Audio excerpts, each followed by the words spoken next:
Alrighty guys, so this is going to be kind of a fun episode for you. So if you have a 94 Ford Ranger, and this is what's happening on mine. So this might be different for yours, but this is just something to diagnose it. If it's running, not necessarily running away to red line, but ultra high idle, like 3,000 RPM idle, almost like the gas pedal stuck slightly open. And you come in here and you check everything and your gas pedal's moving freely. It's closing. I've had all this off to check. I'm going to show you, well, first I'm going to start and show you what it's doing, and then I'm going to show you where to diagnose it and what the problem on mine is at least. So I'm going to come up here, and I'm going to start it. Neutral.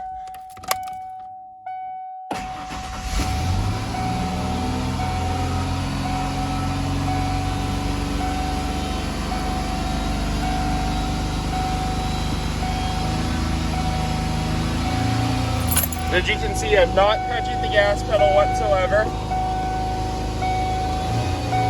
It doesn't really come down if you do it. It stays about 3,000, 3,500. So I'm going to shut it off now. So, what my issue is if you come up here, and I'll just take this off on camera. This is your idle air control module. Mine, something went wrong and it got hot enough it melted the wire. So I'm going to pull this off. Now I've already had this off.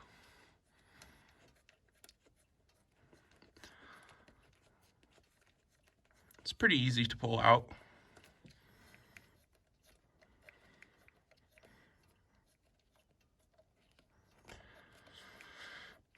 Some long screws. And I'll show you what happened in here.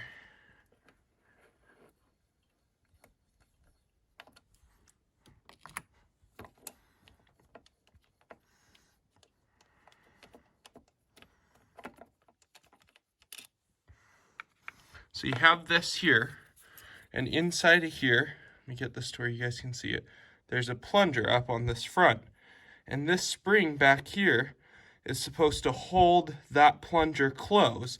And then the computer applies the voltage to this solenoid here to determine how far or open it closes. So you do need this for the pickup to run right.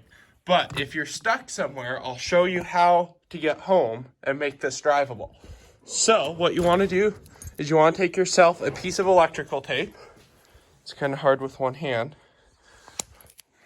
Get a nice little clean chunk. You're going to take it and you're going to lay your electrical tape up here over your idle air control. Sorry. So it covers both those holes. Now, it's not going to sit here and run lean. Granted, it's not going to be right. And then you're going to take your idle air control module and put it back on.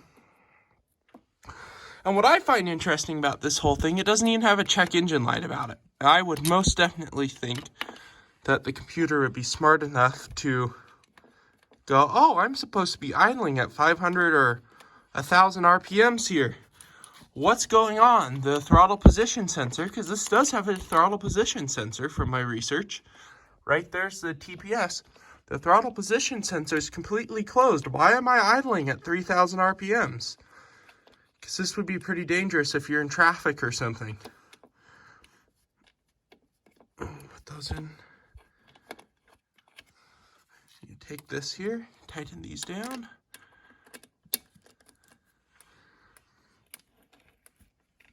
These don't have to be very tight, and I'm not going to put Loctite or anything on them because I'm going to be replacing them soon.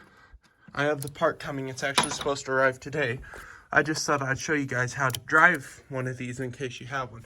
So I peeled the tape off. Hopefully it didn't pull out from under there. We'll find out soon. And start.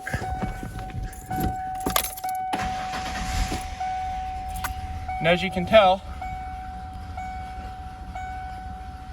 we're idling nice and low here. So it doesn't run good like this. It dies when you come up to stop signs. It dies all the time. If you give it just a little bit of gas, it'll... And I wouldn't plug this in. I mean, I guess you can, but it doesn't make any difference. But it,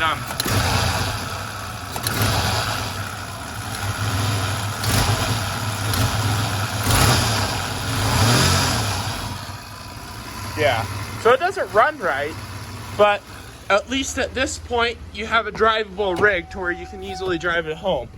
I've been driving it for about a week now like that with the idle air control valve taped, waiting for my stuff to come, the part, because of shipping delays and everything. So, sorry about my rig being a mess.